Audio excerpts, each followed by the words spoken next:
दोस्तों, सुशांत सिंह राजपूत के केस में अब लगातार डेवलपमेंट हो रहे हैं। रॉकेट जैसी रफ्तार से केस आगे बढ़ रहा है और उम्मीद की जा रही है कि अब जल्द नहीं बल्कि बहुत जल्द बड़ा और पूरा हिसाब होगा। अब इसी बीच पहले पापी पिठानी को गिरफ्तार किया गया तो फिर सुशांत के नौकर नीरज और केशव को पूछताछ के लिए तलब कर लिया गया और उसके बाद तो नीरज और केशव ने सरकारी गवाह बनना भी स्वीकार कर लिया और रिया के साथ ही उसके भाई के खिलाफ गवाही का भी ऐलान कर दिया, जिसके बाद तो लगने लगा दोस्तों कि अब बड़ा एक्शन बहुत जल्द होगा। लेकिन इस बीच बड़ी खबर आ गई कि नीरज और केशव कहीं गायब हो गए हैं। जी हाँ दोस्तों, ये बड़ी खबर आई है और खबरें यहाँ तक हैं कि नीरज और केशव की जान को खतरा है, क्योंकि अब वो दोनों मुंह खोलने को तैयार हो गए हैं तो उन पर आफत बरसने वाली है। अब अचानक सुशांत केस में इंसाफ की उम्मीद जगी ही थी कि नीरज और केशव की खबर ने सभी को हैरान कर दिया। हालांकि बात यहाँ तक हो रही है कि एनसीबी ने ही दोनों को कहीं गायब कर दिया, जिसके बाद तो सस्पेंस और बढ़ गया। मगर इसी बीच मुंबई में एनसीबी ने ताबड़तोड़ रेड शुरू कर दी। कई जगहों पर छापेमारी हुई और 2 लोगों को गिरफ्तार भी कर लिया। तो क्या है पूरा मामला और कैसे कैसे अब क्या क्या हुआ, आपको बताते हैं सब। आप भी हमारी ताकत बढ़ाने के लिए चैनल को सब्सक्राइब कर हमारे साथ जुड़ें और खबर को भी ज्यादा से ज्यादा लाइक और शेयर कर अपना प्यार और सपोर्ट भी जरूर दिखाएं। तो सुशांत सिंह राजपूत के केस में पिठानी के पकड़े जाने के बाद जिस दिन नीरज और केशव ने सरकारी गवाह बनने को मंजूरी दी, उसी दिन से ही माना जाने लगा था दोस्तों कि सुशांत सिंह राजपूत को इंसाफ मिलने से अब कोई नहीं रोक सकता, क्योंकि पिठानी पहले ही गिरफ्त में था और नीरज केशव भी मुंह खोलने को और गवाही देने को तैयार हो गए थे। ऐसे में रिया चक्रवर्ती की मुश्किलें बढ़ना तय मानी जा रही थीं। लेकिन इसी बीच अचानक ऐसी खबरें आने लगी कि अब नीरज और केशव की जान को खतरा है। दोनों बहुत कुछ बोलने वाले हैं, इसीलिए माफिया इनके पीछे पड़ जाएगा और दोनों पर बहुत बड़ी आफत आने वाली है। अब जैसे ही ये खबरें सोशल मीडिया पर आई कि नीरज और केशव की जान को खतरा है, तो दोनों ही अचानक गायब भी हो गए। जी हाँ, दोनों अब कहीं भी नजर नहीं आ रहे हैं दोस्तों। अचानक से दोनों ही नौकर कहीं चले गए हैं और दोनों की खबर अब तक किसी को नहीं लगी है। ऐसे में शक गहराना लाजमी था कि कहीं ये दोनों फरार तो नहीं हो गए या फिर दोनों पर जान का खतरा तो नहीं मंडराने लगा और दोनों को ही क्या सुशांत सिंह राजपूत की तरह हमेशा हमेशा के लिए सुला दिया जाएगा। अब दोनों के गायब होने से सुशांत सिंह राजपूत के केस में भी पेंच फंसता हुआ दिखाई दे रहा है, क्योंकि अगर दोनों आकर गवाही नहीं देते हैं, सरकारी गवाह के तौर पर नीरज और केशव अपना काम नहीं करते हैं, तो एक बार फिर से इंसाफ में देरी हो सकती है और सुशांत सिंह राजपूत के गुनहगार एक बार फिर से बच सकते हैं, जिससे सुशांत के फैंस और परिवार ज्यादा परेशान हैं। अब हालांकि इसी बीच एक और खबर आ गई कि एनसीबी ने ही इन दोनों को गायब कर दिया। जी हाँ, ये बड़ी खबर सोशल मीडिया पर लगातार तैर रही है कि एनसीबी ने ही इन दोनों को गायब किया है।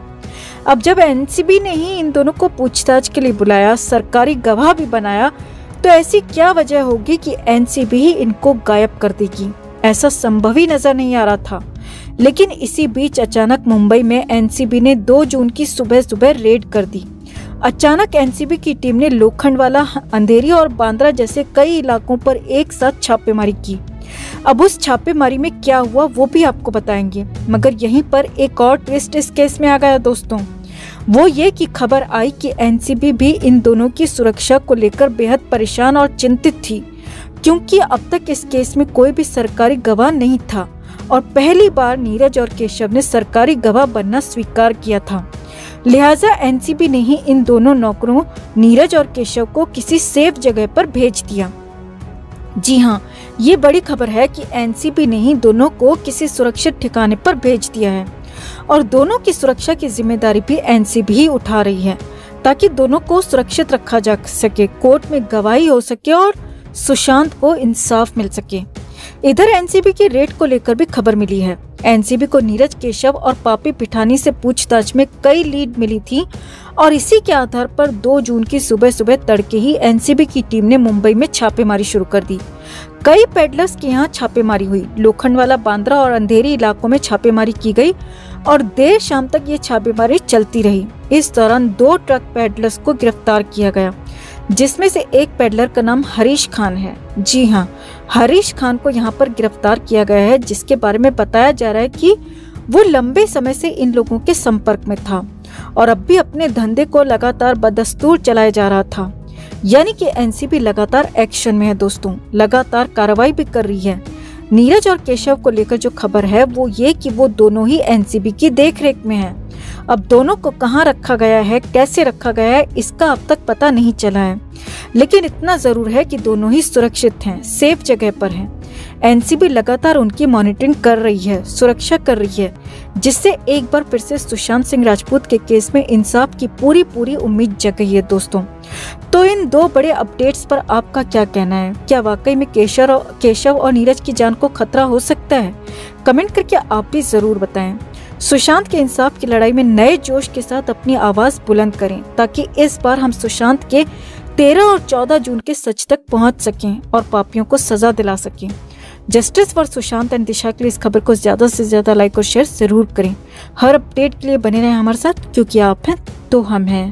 दोस्तों, इम्तियाज खत्री जो कि पेशे से एक बिल्डर है, इम्तियाज और सुशांत का एक वीडियो है जो सामने आया था काफी टाइम पहले, जिसमें इम्तियाज खत्री अजीब तरह से सुशांत के साथ बिहेव करते हुए दिखाई दे रहे थे, जैसे सुशांत को किसी चीज के लिए फोर्स किया जा रहा हो। सुशांत के फेस से ही दिखाई दे रहा था कि वो किसी टेंशन में है और उस वक्त उस सिचुएशन में बिल्कुल भी कंफर्टेबल नहीं है।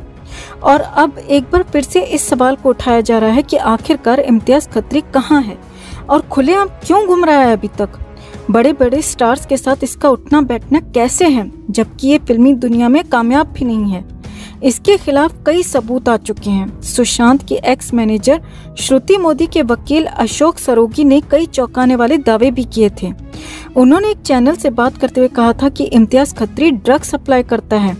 इम्तियाज खत्री ने 2017 में वीवीआईपी यूनिवर्सल एंटरटेनमेंट नामक कंपनी बनाई थी, जो बॉलीवुड में नए कलाकारों को मौका देती थी। लेकिन इसी की आड़ में इम्तियाज खत्री ड्रग का धंधा करता था।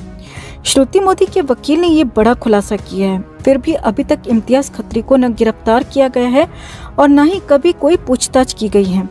आपको यहाँ ये भी बता दें दोस्तों कि इम्तियाज खत्री के बॉलीवुड के भाईजान के साथ भी काफी घनिष्ठ संबंध रहे हैं। वहीं शुरू से ही सुशांत मामले में भी इसका नाम आता रहा है। ऐसे में फैंस जानना चाहते हैं कि इम्तियाज खत्री पर कार्रवाई क्यों नहीं हुई है, उस पर जल्द से जल्द कार्रवाई होनी चाहिए। इम्तियाज खत्री को लेकर आप भी अपनी राय कमेंट बॉक्स में जरूर बताएं। जस्टिस फॉर सुशांत के लिए इस खबर को ज्यादा से ज्यादा लाइक और शेयर जरूर करें। हर अपडेट के लिए बने रहें हमारे साथ, क्योंकि आप हैं तो हम हैं।